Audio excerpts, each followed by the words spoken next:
I'm the answer to your every cry. Solution for the way behind.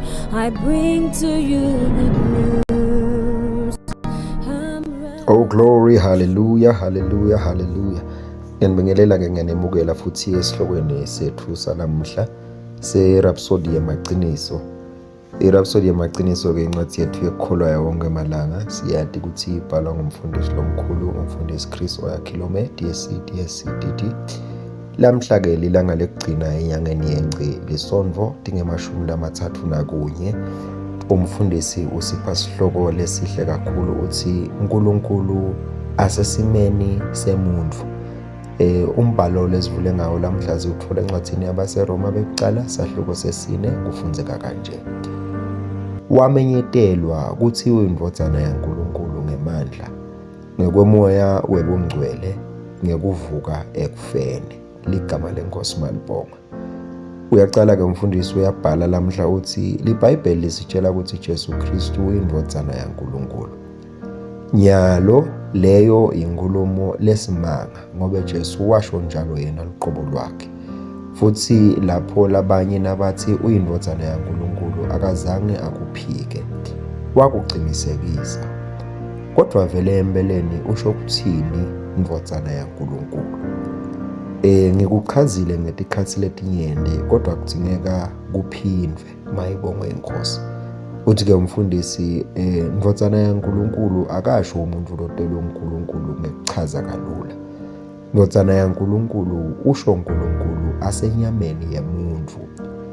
Ngakho ngesikhathi Jesu athi uyindvodzana yaNkulunkulu, emaJuda labekasemaceleni akhe aconza kahle ukuthi bekasho ukuthini. Bathukuthela ngoba bathola ukuthi indvodzana yaNkulunkulu usho uNkulunkulu aba ngumuntu. Ligama leNkosi malibonga. Uthi-ke umfundisi ngakho-ke bamsola Jesu ukuthi uyahlambalada. Bathi wena ungumuntu utilinganisa naNkulunkulu. Kodwa ngukona mbamba Jesu langiko lokho. Futhi kuvuka kwakhe kulabafile kuyakufakazela lokho. uNkulunkulu waba ngumuntu, wembatha inyama, wase uphila emkhathini wethu, kuze atosisinzisa, kuze nathi sibe ngemadvodzana aNkulunkulu. Ligama leNkosi malibonga. Nawufunza-ke incwadi yaJohane wekuqala, Johane sahluko sekuqala livesi le-12 nelivesi le-13 uthi kepha bonke bantu labamemukela wabapha imandla ekuthi babe ngemadvodzana aNkulunkulu. Ngisho labo labemukela ngekukholwa egameni lakhe, labo labadalwa hhayi ngengadi nome nangenyama nome nangenthando yendvodza, kodwa badalwa nguNkulunkulu. Mayibongwe inkosi. Uyachubeka-ke umfundisi sekavala uthi wasilethela insinziso nekuphila lokuphakade kuze siphile njengaye futhi sibe nenhlanganyela yaNkulunkulu.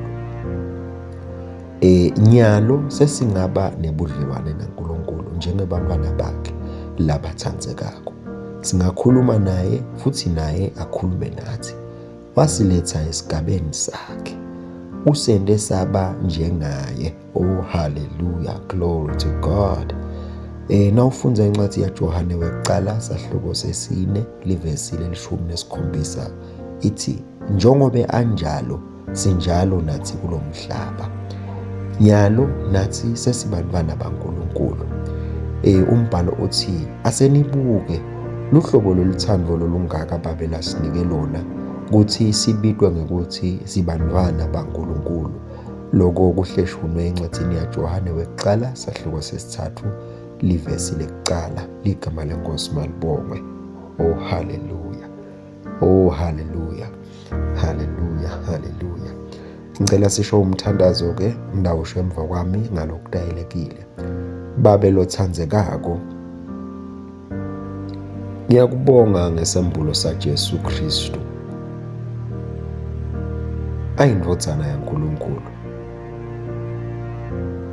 UNkulunkulu avetwe enyameni yemuntu, futhi ngekuvuka kwakhe wanginika kuphila lokuphakade nebunye nawe Ngiphila ngadi ngalobudlelwane bebuNkulunkulu. Ngihamba nginesibinzi sebudlelwane nenhlanganyelo nawe egameni laJesu. Amen. Oh haleluya.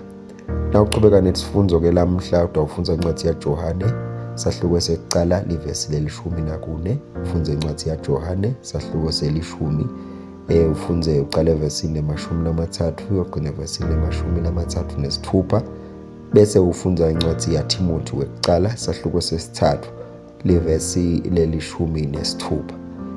Lamhla ke nangabe usebenzisa ihlelo lokufunda leBhayibheli ngeminyaka munye utawufunda incwadi yabaseKorinte bekuqala sahluko se-15 uqale evesini lekuqala uyogcina evesini le-34, bese ufunza incwadi yeTaga sahluko sesi-5 uyogcina esahlukweni sesi-7. Kepha-ke nangabe usebenzisa ihlelo lokufunda leBhayibheli ngeminyaka lemibili khona utawufunda incwadi yaLuka sahluko se-20 uqale evesini lekuqala nevesini lesi-8. Uphinze-ke ufunze nencwadi yaSamuweli wekuqala sahluko se-17. Ligama lenkosi malibonga. Themba-ke ukuthi nalamhla kulisonto nibusiseke kakhulu sisafunda isihloko lesihle nakangaka se-Rhapsody yamaqiniso. Singaphumi ngiyanikhuthaza ngiyanigqugqudela lisonto lamuhla asisukumeni sonke sivukeni siye khona esontweni. Ngiyanimema-ke nami esontweni eChrist Embassy. Ungathola nje iChrist Embassy ledutene nawe lapho uyawukhonta khona uvele ivu laNkulunkulu leli lelihambisana naye umlayeto we-Rhapsody yamaqiniso lesiyifunza wonke amalanga. Inkosi lenemusa imbusise nikhonde kahle nalamuhla. Amen. Themba ukuthi ubusiseke kakhulu usafunza nathi incwadi yeRhapsody yamaqiniso. Kungako sikunika leli thuba ukuthi nangabe ufise kwenta Jesu Kristu ukuthi abe inkosi yempilo yakho, ungashona ngomthandazo emva kwami, ukholwe ngenhliziyo yakho yonke uthi, Nkosi uNkulunkulu, ngiyakholelwa ngayo yonke inhliziyo yami enkosini Jesu Kristu, indodana yaNkulunkulu lophilako. Ngiyakholwa ukuthi wangifela nekuthi uNkulunkulu wamvusa kulabafile. Ngiyakholwa ukuthi uyaphila lamhla. Ngiyavuma ngemlomo wami